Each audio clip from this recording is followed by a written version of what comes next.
আজকের এই রাশিফল মীন রাশির জাতক বা জাতিকাদের জন্য ভীষণ গুরুত্বপূর্ণ।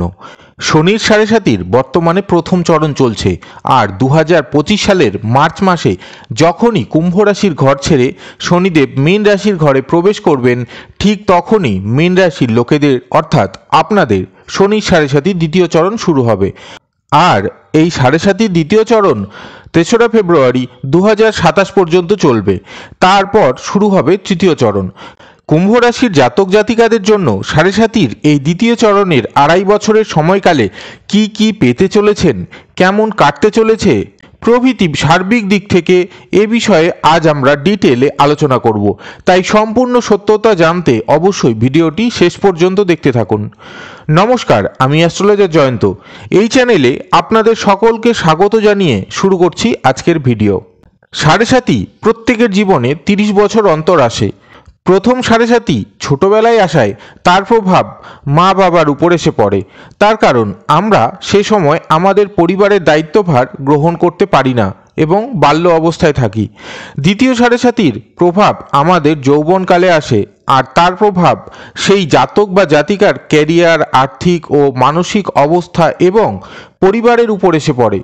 মীন রাশির লোকেদের বর্তমানে সাড়ে সাতির প্রথম চরণ চলছে এবং 29শে মার্চ 2025 থেকে সাড়ে সাতির দ্বিতীয় চরণ শুরু হতে চলেছে। সাড়ে সাতির প্রথম চরণ মানসিক চিন্তা বৃদ্ধি করে, মানসিকভাবে কষ্ট দিয়ে থাকে, আর আপনার জীবনে অনেক বড় সমস্যার সম্মুখীন আপনাকে করে ফেলে। পারিবারিক সম্পত্তি নিয়ে বিবাদ শুরু হতে পারে পিতা বা পিতৃস্থানীয় ব্যক্তির সাথে। অনেকের ক্ষেত্রে আইনি ঝামেলাও বৃদ্ধি পেতে দেখা যেতে পারে। নানাভাবে আর্থিক এবং কর্ম সম্বন্ধিত সমস্যাও বৃদ্ধি পেতে দেখা যায়। এরপর যখন শনিদেবের সাড়ে সাতি দ্বিতীয় চরণ শুরু হয়, তখন সেটি আরও বেশি কষ্টদায়ক ও বেদনাদায়ক হয়ে থাকে। দ্বিতীয় চরণে ব্যক্তির দায়িত্বভার বৃদ্ধি পায়, মানসিক চাপ আরও দিন দিন বৃদ্ধি পেতে থাকে, ব্যক্তি বিভিন্ন জায়গায় ধার ও লোনে জড়িয়ে যেতে থাকে এবং সেটি একবার নিলে শোধ করতেও সমস্যা হয়। অনেক সময় একটি লোন শোধ করতে আরও একটি লোন নিতে হতে পারে আপনাকে। পরিবারের বিভিন্ন মানুষের সাথে নানা রকম ঝামেলা, অশান্তি, বিবাদ প্রভৃতি লেগে থাকতে দেখা যায়। অনেকের সাথে সম্পর্ক খারাপ হতেও দেখা যায় এই সময়ে। অনেক মানুষের আসল রূপ এই সময়ে আপনার সামনে আসতে দেখা যায়। জীবনে আরও নানা প্রকার অভিজ্ঞতা এই সময় হবে আপনার। নানা প্রকার পরিস্থিতির সম্মুখীনও আপনি হবেন, যা পূর্বে আপনি জীবনে কোনো দিন ফেস করেননি। এই দ্বিতীয় চরণ চলাকালীন আপনার জীবনে কোনো প্রকার বড় ঘটনাও ঘটতে পারে। এই সময় আপনার কথাবার্তা একটু কড়া হয়ে যেতে পারে, আপনার মধ্যে একাকিত্ব ভাব বৃদ্ধি পেতে পারে। যারাই কোনো জায়গায় এই সময় টাকা ইনভেস্ট করতে চান, সেখানে কোনো সমস্যায় পড়তে পারেন বা টাকাটা কোনোভাবে চোট যেতে পারে। কিছু ভুল সঙ্গ তৈরি হতে পারে এই সময়ে। তাই অবশ্যই এই বিষয়ে একটু সচেতন থাকাই প্রয়োজন। আপনার বুদ্ধি দেখবেন এই সময় ঠিকভাবে কাজ করতে চাইবে না। কোনো প্রকার ভুল সিদ্ধান্তও এই সময় আপনি নিয়ে ফেলতে পারেন।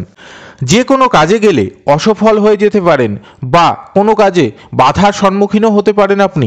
জীবনে বিভিন্ন প্রকার সমস্যা আপনি এই সময় পেতে পারেন। তবে শনিদেবের মন্ত্র জপ করলে এবং ভিডিওটির শেষে বেশ কিছু উপায় সম্বন্ধে আলোচনা করব, যেগুলি করে আপনি এই প্রভাব থেকে অনেকটাই মুক্তি পেতে পারেন। শনিদেবের মোট 3টি দৃষ্টি থাকে। শনিদেব যে ভাবে অবস্থান করেন সেই ভাব থেকে তৃতীয়, সপ্তম এবং দশম ঘরে দৃষ্টি দিয়ে থাকেন। তৃতীয় ঘরটি আমাদের কনফিডেন্স, ইচ্ছাশক্তি, আত্মবিশ্বাস, কমিউনিকেশন প্রভৃতির ভাব। আর তাই এই সময় মীন রাশির বা মীন লগ্নের জাতক জাতিকাদের কনফিডেন্স কিছুটা দুর্বল হয়ে যাওয়ার সম্ভাবনা থাকে। ইচ্ছাশক্তির মধ্যেও একটা অনীহা ভাব দেখা দিতে পারে। মানসিক এবং শারীরিক কিছু অসুবিধাও দেখা দিতে পারে। সপ্তম ভাবটি হলো আপনার পার্টনারের। তাই বিবাহিত জীবনেও স্বামী এবং স্ত্রীর মধ্যে কিছু সমস্যা বা ঝামেলা, অশান্তি প্রভৃতি দেখা দিতে পারে। ব্যবসায় কিছু সমস্যা আসতে পারে। যারা পার্টনারশিপ রিলেটেড কোনো কাজের সাথে যুক্ত আছেন, তাদের এই সময় কোনো সমস্যা হতে পারে। তাই অবশ্যই এই সময় আপনাকে ধৈর্য রাখতে হবে। দশম ভাবটি হলো কর্মের। তাই এই সময় আপনার কর্মের উপর প্রভাব পড়তে পারে, ইনকামের উপর প্রভাব পড়তে পারে, কর্ম পরিবর্তনও পর্যন্ত হতে পারে। শনিদেব এই সময় মানুষকে তার কর্ম অনুযায়ী কর্মফল দিয়ে থাকেন। মানুষের পরীক্ষা নিয়ে থাকেন এই সময় নানাভাবে। এবং অবশেষে মানুষকে ভীষণভাবে ম্যাচিওর করে তোলে, যেন জীবনে চলার পথে তাকে আর কারো সাহায্য নিয়ে চলতে না হয়। সর্বদা মাথা উঁচু করে সমাজে চলতে শেখান শনিদেব। শনিদেব একটা সময় পর মানুষকে জীবনে সব কিছু পাইয়েও দিয়ে থাকেন, যা মানুষের কল্পনারও বাইরে হয়ে থাকেন।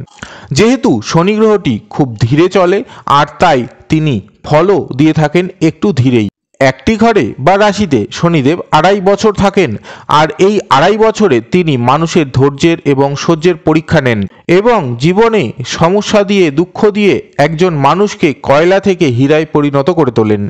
এই সময় কোথাও কোনো টাকা ইনভেস্ট করলে খুব বুঝে শুনেই করা উচিত। এই সময়ের খারাপ প্রভাবকে আমরা আমাদের নিজেদের কর্মের দ্বারাও কিছুটা প্রভাব কমাতে পারি। যেমন এই সময় কারো প্রতি সজ্ঞানে কোনো প্রকার অন্যায় আপনি করবেন না। সবার প্রতি নিজের দায়িত্ব সর্বদা সঠিকভাবে পালন করার চেষ্টা করুন। নিজের সৎকর্ম আপনি সর্বদা করে যান। দরিদ্র ও অসহায় লোকেদের সেবা করুন। খারাপ সঙ্গ বা বন্ধু থেকে একটু দূরে থাকুন। নেশা জাতীয় দ্রব্য থেকে দূরে থাকুন। এই সময় আপনার অলসতা বৃদ্ধি পেতে পারে, তাই অবশ্যই আপনার অলসতাকে কাটিয়ে সকাল সকাল ঘুম থেকে ওঠার চেষ্টা করুন। একটি ডিসিপ্লিন মেনে রেগুলার চলার চেষ্টা করুন দৈনন্দিন জীবনে। পিতা বা মাতার এবং গুরুজনদের শ্রদ্ধা করুন। সব কিছুর ঊর্ধ্বে নিজের লক্ষ্য বজায় রেখে কর্ম করে যান, কোনো দিকে না তাকিয়ে। স্বামী স্ত্রীর মধ্যে কোনো প্রকার আর্গুমেন্ট ও ইগো এই সময় রাখবেন না। উভয়কে বোঝার চেষ্টা করুন। নিজের কথাবার্তার উপর নিয়ন্ত্রণ রাখুন এবং শনিদেবের উপর ভরসা রাখুন। এইগুলি মেনে চললে আপনার সাড়ে সাতির নেগেটিভ ফল থেকে আপনি অনেকটাই মুক্তি পেতে পারেন। এছাড়াও প্রতি শনিবার শনিদেবের মন্দিরে গিয়ে পুজো দিন। শনিদেবের বীজ মন্ত্রটি জপ করুন রোজ। ভগবান শিবের আরাধনা করুন। হনুমান চল্লিশা রোজ পাঠ করুন। এগুলির দ্বারাও আপনি অনেকাংশেই সাড়ে সাতির খারাপ প্রভাব থেকে আপনি নিজেকে মুক্ত রাখতে পারবেন।